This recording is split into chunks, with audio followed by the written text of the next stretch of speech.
दोस्तों नमस्कार, आप देख रहे हैं पॉलिटिकल आइडिया और मैं हूं प्रदीप कुमार। मित्रों, उत्तर 24 परगना का एक विधानसभा सीट है पानीहाटी। इस पानीहाटी विधानसभा सीट पर एक उम्मीदवार चुनाव लड़ रही है, उस महिला उम्मीदवार की आंख में केवल और केवल आंसू है और मांग है अपनी पुत्री के लिए, अपनी बेटी के लिए, जो अब इस दुनिया में नहीं है, जिसकी हत्या कर दी गई थी। और वो कोई सामान्य महिला नहीं थी, एक डॉक्टर थी। 31 वर्षीय उसकी बेटी की हत्या कर दी थी, ठीक पश्चिम बंगाल की राजधानी कोलकाता के हार्टलैंड आरजीकर मेडिकल कॉलेज के अंदर। मित्रों, अगस्त 2024 का वो महीना जब इसी मां की बेटी की बलात्कार के बाद हत्या कर दी गई थी और उन हत्यारों को बचाने का प्रयास तृणमूल कांग्रेस के कार्यकर्ताओं ने किया था। आज उस मां ने नामांकन किया है पानीहाटी विधानसभा सीट से और घर घर जाकर वो मां अब इंसाफ मांग रही है, ममता बनर्जी से नहीं बल्कि पानीहाटी विधानसभा सीट की मतदाताओं से। और एक ही आग्रह है कि जिन लोगों ने उनकी बच्ची के साथ ऐसी दरिंदगी की और उन दरिंदों को जिन लोगों ने बचाने के प्रयास में 15 अगस्त 2024 को उसी आरजीकर मेडिकल कॉलेज पर हमला करके, आगजनी करके सबूतों को नष्ट करने का प्रयास किया या कर दिया, उनको सजा मिलनी चाहिए। उनको सजा मिलनी चाहिए। पश्चिम बंगाल में महिला सुरक्षा से खिलवाड़ करने वाली उस मुख्यमंत्री को, चूंकि बचाने का प्रयास दोषियों को ममता बनर्जी ने किया था, तो यह न्याय की भीख मांग रही वो मां जिसकी आंख में केवल आंसू है, उसने आज नामांकन किया है। और इस नामांकन में भारतीय जनता पार्टी की वरिष्ठ नेता स्मृति ईरानी भी मौजूद थी।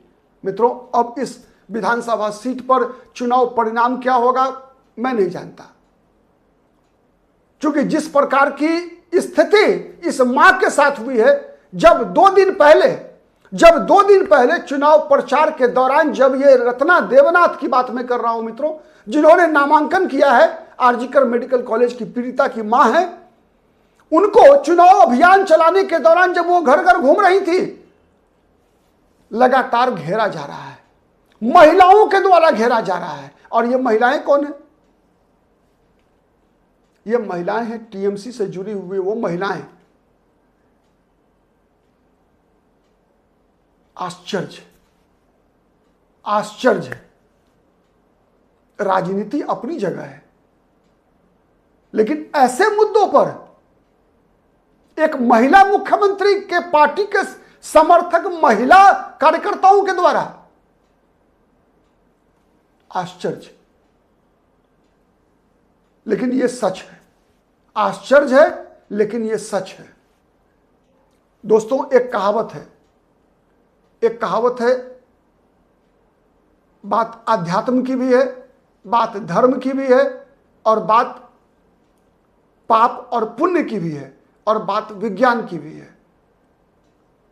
हर कोई कहता है ना कि नीचे वाला तो नहीं ऊपर वाला देख रहा है, मतलब भगवान तो है।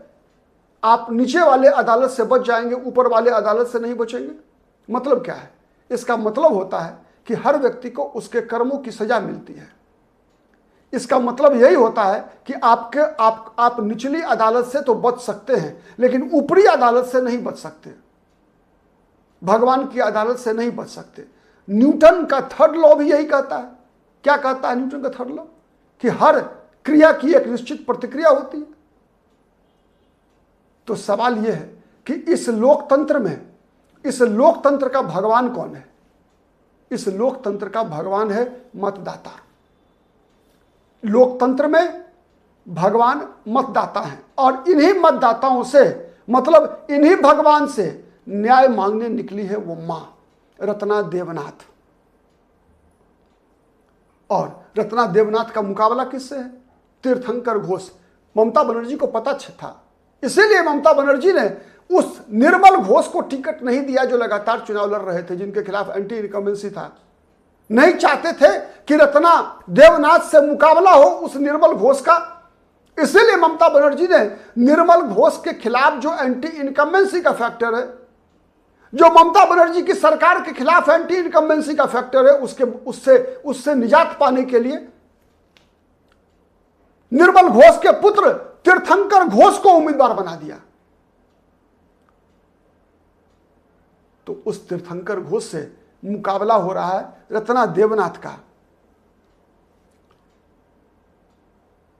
9 अगस्त 2024 और 15 अगस्त 2024 इसके बीच बड़ा संबंध है मित्रों। 9 अगस्त को जब यह घटना घटी थी, जब यह घटना बाहर निकल कर आई थी, और 15 अगस्त जिस दिन आरजीकर मेडिकल कॉलेज में आगजनी हुई थी, हमला हुआ था, सबूतों को नष्ट किया गया था, उसके बीच एक हफ्ते के बीच जितना भी खेल हुआ, जब पूरा देश सड़क पर था, पश्चिम बंगाल तो ऑब्वियसली था ही, एक हफ्ते के अंदर टीएमसी की सरकार ने दोषियों को बचाने का भरपूर प्रयास किया था। तो ये यलगार है एक मां का। अब सवाल यह है कि पश्चिम बंगाल के मतदाता जो भगवान माने जाते हैं, लोकतंत्र के भगवान तो वही है, बचाएंगे वही।